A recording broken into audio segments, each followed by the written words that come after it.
If you don't despise the left, there is only one reason, and that is you want to close your mind to the damage it does. That is the only possible reason. Every single day I bring to you another example of everything the left touches, it ruins. Every day.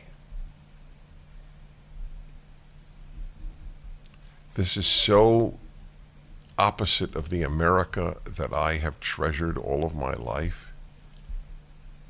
What happened at this podcast movement convention. I'm not done.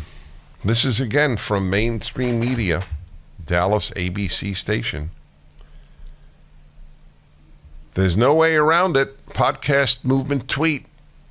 We agreed to sell the Daily Wire a first-time booth based on the company's large presence in podcasting. The weight of that decision is now painfully clear. Painfully clear. I don't know. Later in the thread, podcast movement also tweeted, the pain, they're big on pain. For a leftist, spoiled, mostly, you see, they were created by parents who spoiled them.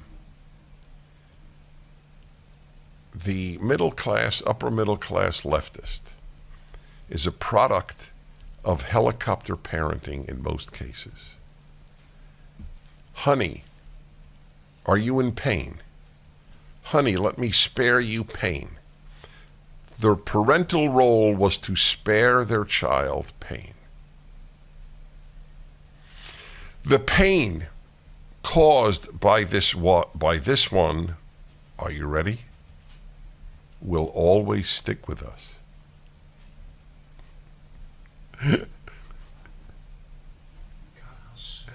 Will always stick with us. The guy has PTSD. Ben Shapiro showed up, didn't speak, went to his booth, I guess, to take pictures with his fans.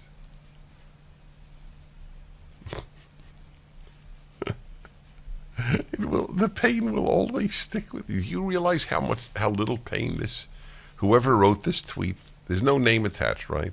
Just the podcast movement, correct? There's no name attached to the tweet. I'd love to know who sent this, a man or a woman, and who it is. The pain will always stick with us. Ben Shapiro showed up at his booth to take pictures. Whew. We promise that sponsors will be more carefully considered moving forward. What does that mean? I guess it means no conservatives will be allowed a booth. A booth. Forget speaking. A booth at the Podcast Movement Conference next year.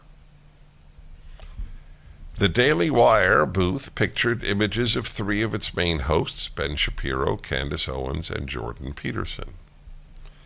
None of the company's representatives were scheduled to appear on any panels, and Shapiro remained in the common space. This situation caused Ben Shapiro to trend nationally Thursday on Twitter and brought with it many responses in the comments below Podcast Movement's tweet. User Seth Silvers tweeted, "This tweet is frustrating. I love PM." He capitalized love. Podcast Movement is PM. "I have always appreciated how inclusive PM has been. However, apologizing for hosting one of the largest networks in the industry because they believe differently than some in the PM community is the least inclusive move I've seen PM do." By the way, I would like to congratulate WFAA in Dallas, the ABC affiliate, I guess, TV station, for even printing this tweet from this user. This is actually honest reporting.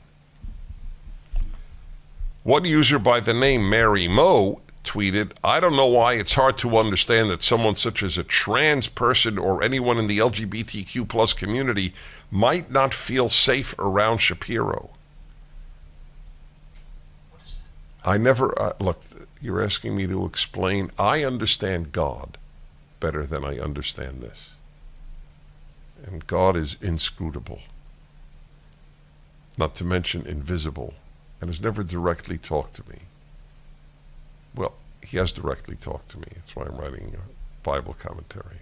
The first 5 books he talks to me. But you know what I mean, not personally. They don't feel safe. Ben Shapiro is in the room, and if you're an LGBTQ+, you don't feel safe? I'd like to ask Dave Rubin if he feels safe around Ben Shapiro.